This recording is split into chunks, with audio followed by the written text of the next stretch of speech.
So the first issue has been resolved and the ABS deal is taken care of. Nice work. We don't have to worry about that anymore, right? Now, upon further scanning, we got another code, and that told us that there was an issue with the fuel sending unit. That's what was whacking out our gauge up there. So we know where the problem is. Yeah, that's the good thing. We know where the problem is, and that's the bad thing because we know where the problem is.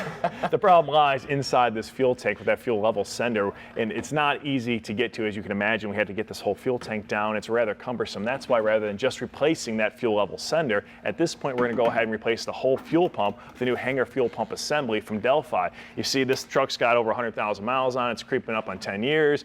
It's about time to just do the whole thing at this point.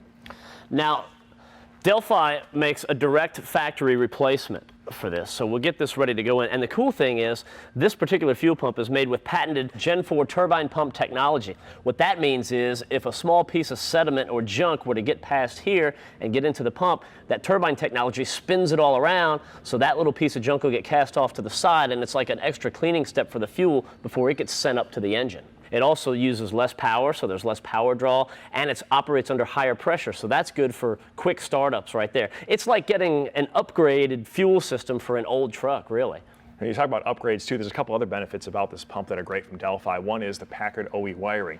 It's going to maintain its integrity for a long period of time because it's a superior wire and it sits down in that fuel tank. So if you use an inferior wire, what it'll do is it'll short out or it'll lose its integrity over the course of time and prematurely ruin your pump. So that's taken care of. And one thing you want to talk about too is in keeping its integrity is the hanger itself is made of stainless steel, so it won't corrode and it'll last longer. Hopefully it'll give us a couple 100,000 miles before we have to do something like this ever again. Right, and now here is where the issue was. Yeah, you know, the fuel level sender, what happens is, you know, when it goes bad, and which happens in these pumps, is the fact that it starts losing its resistance at variable times throughout the travel. So what was happening, it was whacked out, as Matt would say. Right, I got very technical. It would have resistance and then lose it and then pick it back up again. So putting in a new one will solve that problem. We get this pump in the tank and we get this tank back in the truck. Okay, so the new gasket comes with the pump and it's clocked. You can only lay that in one way, and then we'll slide the pump in here. We'll get that in there, and it's nice. It's kind of foolproof. You can only hook it up one way, so all of our lines will be